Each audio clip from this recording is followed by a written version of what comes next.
Hi friends, ಹೇಗಿದ್ದೀರಾ? ನಾನಿವತ್ತು tea ಜೊತೆ ಕುಡಿಲಿಕ್ಕೆ ಅತ್ತಿಕಾಯಿ ಮಾಡ್ತಾಯಿದ್ದೀನಿ. ನೀವು ಮಾಡಿ ಟೇಸ್ಟ್ ನೋಡಿ.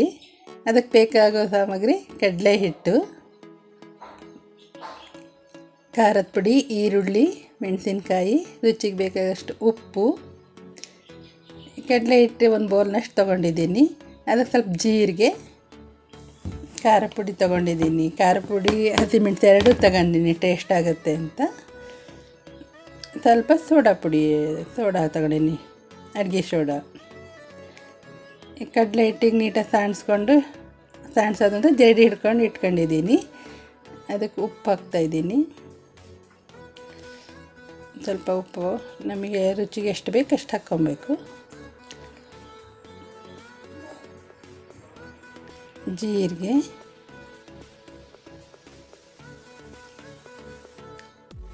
ಅಥವಾ ಓಂಕಾಳು ಯಾವ್ದಾರು ಹಾಕ್ಕೊಬೋದು. ಈಗ ಅಡುಗೆ ಸೋಡಾ ಹಾಕ್ತಾಯಿದ್ದೀನಿ. ಖಾರದ ಪುಡಿ ಸ್ವಲ್ಪ ಹಾಕ್ಕೊಂತೀನಿ. ಖಾರದ ಪುಡಿ ಹಸಿಮೆಣಸು ಹಾಕಿರ್ತೀನಲ್ಲ, ಹಾಗಾಗಿ ಚಿಕ್ಕದಾಗಿ ಹೆಚ್ಕೊಂಡಿರೋ ಹಸಿಮೆಣಸು.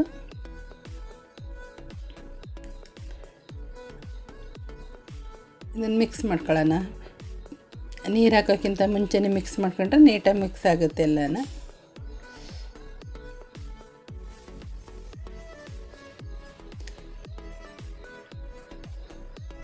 ನೀರು ಹಾಕ್ಕೊಂಡು ನೀಟಾಗಿ ಮಿಕ್ಸ್ ಮಾಡ್ತಾಯಿದ್ದೀನಿ.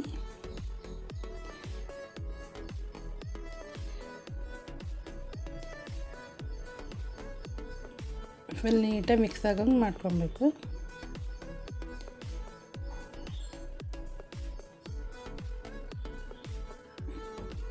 ಈಗ ಚಿಕ್ಕದಾಗಿ ಕಟ್ ಮಾಡಿರೋ ಈರುಳ್ಳಿ, ತುಂಬ ಚಿಕ್ಕಕ್ಕೆ ಮಾಡ್ಕೊಂಡಿಲ್ಲ, ಮೀಡಿಯಮ್ ಮಾಡ್ಕೊಂಡಿದ್ದೀನಿ.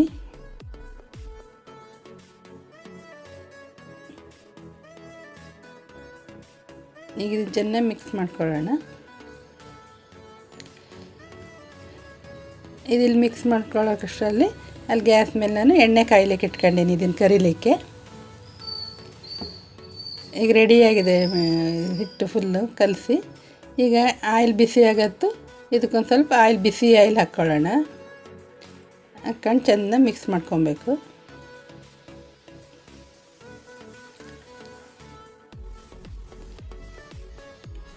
ಬಿಸಿ ಆಯಿಲ್ ಹಾಕಿದರೆ ನೀರು ಚೆನ್ನಾಗಿ ಬರುತ್ತೆ.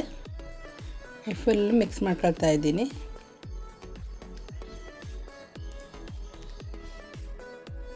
ಈಗ ಒಂದು ಕಡೆಯಲ್ಲಿ ಆಯಿಲ್ ಕಾಯ್ತಾ ಇದೆ, ಫುಲ್ಲು ಕರಿಲಿಕ್ಕೆ ರೆಡಿಯಾಗಿದೆ.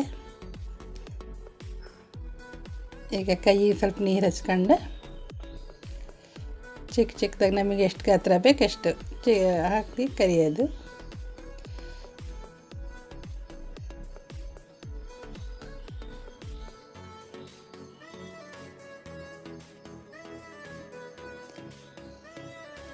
ಈಗ ನಾವು ಹಾಕತ್ತೂ ಅದು ತಳದಿಂದ ಮೇಲೆ ಬರುತ್ತೆ. ಈಗ ಪೂರ್ತಿ ಅದು ಹಾಕಿದ್ದೀನಿ. ಹೊಂಬಣ್ಣ ಬರೋವರೆಗೂ ಕರಿಬೇಕು ಅದನ್ನು.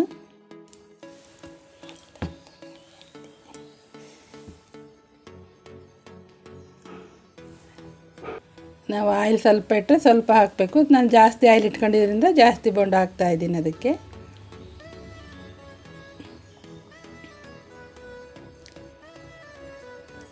ಇದಕ್ಕೆ ಹಿಂದಿನವರೆಲ್ಲ ಅತ್ತಿಕಾಯಿ ಅಂತ ಕರೀತಾರೆ. ನಿಮ್ಮ ಮನೇಲಿ ಸ್ವಲ್ಪ ಏಜಾದವರಿದ್ದರೆ ಕೇಳಿ, ಅವ್ರಿಗೆ ಗೊತ್ತಾಗುತ್ತೆ ಅತ್ತಿಕಾಯಿ ಅಂದರೆ.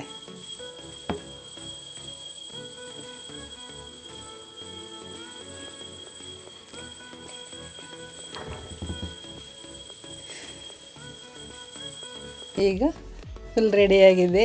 ಟೀ ಅಥವಾ ಕಾಫಿ ಜೊತೆಗೆ ಸೇವಿಸ್ಬೋದು. ನೀವು ಟೇಸ್ಟ್ ಮಾಡಿ ಹೇಳಿ ಹೇಗಿದೆ ಅಂತನ. ಹಾಯ್ ಫ್ರೆಂಡ್ಸ್, ನಮ್ಮ ಚಾನಲ್ಗೆ ಸಬ್ಸ್ಕ್ರೈಬ್ ಮಾಡಿ, ಲೈಕ್ ಕೊಡಿ, ಶೇರ್ ಮಾಡಿ, ಪ್ರೋತ್ಸಾಹಿಸಿ.